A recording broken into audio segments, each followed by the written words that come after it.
দর্শক, এই মুহূর্তে প্রধান উপদেষ্টার কার্যালয়ের সামনে অবস্থান নিয়েছেন জুলাই আন্দোলনে আহত ও শহীদ পরিবারের সদস্যরা। সেখানে আছেন সহকর্মী সুমন তানভীর। আমরা তার মাধ্যমে জানবো বিস্তারিত। তিনি যোগ দিচ্ছেন আমাদের সঙ্গে।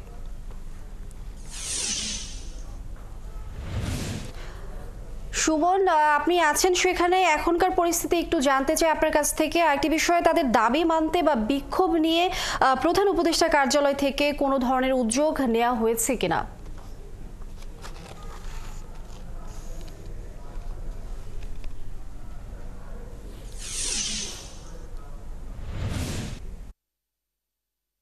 আসলে অভ্যুত্থানের কিন্তু চূড়ান্ত বিজয়ের আমরা দেখেছিলাম যে 6 মাস পর এই ক্ষতিপূরণের প্রক্রিয়াটি কিন্তু এই প্রধান কার্যালয় থেকেই গত 10 তারিখে শুরু হয়েছিল। আমরা দেখেছিলাম 21 জন শহীদ পরিবারের মাঝে আর্থিক অনুদানের প্রথম ধাপটি সম্পূর্ণ হয়। সেখানে 7 জন যারা আহত ছিলেন তাদের ভিতরেও কিন্তু ক্ষতিপূরণটি প্রক্রিয়াটি শুরু হয় এবং তাদেরকে প্রথম ধাপে টাকাটি চেকের মাধ্যমে হস্তান্তর করা হয়। ঠিক আজকে সেই প্রধান কার্যালয়ের সামনে, প্রধান উপদেষ্টার কার্যালয়ের সামনেই কিন্তু এই আন্দোলনকারীরা এসেছেন এবং বসেছেন। এবং আমি বলছিলাম লাস্ট সংবাদে যে প্রায় 9 ঘন্টা, এখন 10 ঘন্টা হতে চললো তারা এখানে বসেছেন এবং তারা বলছেন যতক্ষণ পর্যন্ত তারা তাদের দাবিটা লিখিত আকারে আসলে না আসবে ততক্ষণ পর্যন্ত এই অবস্থান কর্মসূচি তারা নেবেন। আমি এখানে একজন অংশগ্রহণকারী যে আন্দোলনকারী তার সঙ্গে একটু কথা বলবো। তার শারীরিক অবস্থা নিশ্চয়ই দেখছেন। তার শারীরিক এই অবস্থা অনুযায়ী সরকার যে ক্যাটাগরি করেছে সেই ক্যাটাগরি অনুযায়ী তাকে কিন্তু আসলে বি ক্যাটাগরির অন্তর্ভুক্ত। তিনি যেমন বলছেন আসলে ক্যাটাগরি ওয়াইজ যে বিষয়গুলো বলা হয়েছে সেই বিষয়ে তাকে বি ক্যাটাগরি অন্তর্ভুক্ত করার কথা, কিন্তু আসলে তাকে কোন ক্যাটাগরিতে আনা হয়েছে আমরা একটু তার কাছে জানার চেষ্টা করবো। আপনি একটু বলবেন আপনি কেন আন্দোলনে এসেছেন? আমি বেসিক্যালি আন্দোলনে আসছি যে আমাদের যে ক্যাটাগরিটা করা হয়েছে এ, বি এবং সি ক্যাটাগরি, সেক্ষেত্রে এটা একটা বৈষম্যের সৃষ্টি করছে আমাদের ভিতরে। এটার বিয়ের জন্য আমরা আসছি, তো আমাদের ক্যাটাগরি করতে হবে দুইটা, এ এবং বি ক্যাটাগরি।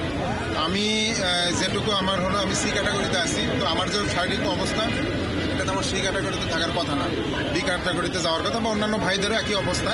এটা যদি দুইটা ক্যাটাগরি করা যায় সেক্ষেত্রে আমাদের সবার জন্য সুবিধা হবে।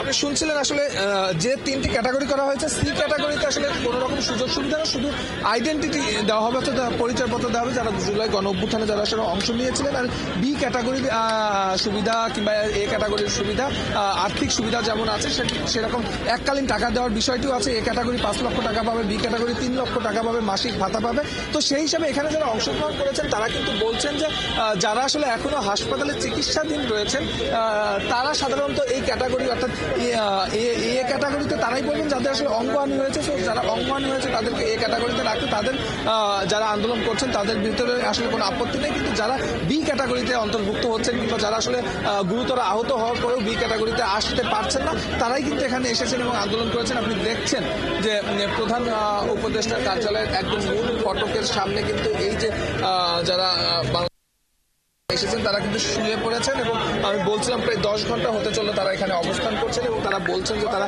যতক্ষণ পর্যন্ত লিখিত অবস্থান না পাবেন ততক্ষণ পর্যন্ত তারা এখানে থাকবেন। একজন আপার সঙ্গে আমরা কথা বলার চেষ্টা করবো। একটু আপনি বলবেন আপনি কোথায় থেকে এসেছেন আর আপনার সমস্যাটা কি? আপনি কি আন্দোলনে অংশ নিয়েছিলেন? আমি নারায়ণগঞ্জ জালকুড়ি এলাকা থেকে আসছি। আমার ছেলে আহত জুলাইয়ের 19 তারিখে গুলি করে। তো আমার ছেলে নিয়ে তো ঘরেও থাকতে পারেনি। আজকে ক্যাটাগরি হচ্ছে 4টার থেকে এখন হচ্ছে 3টার থেকে আমরা মানতেছি 2টা, এ ক্যাটাগরি বি ক্যাটাগরি। যতক্ষণ পর্যন্ত আমাদের দাবি না মানা হবে আমরা এইখানেই থাকবো।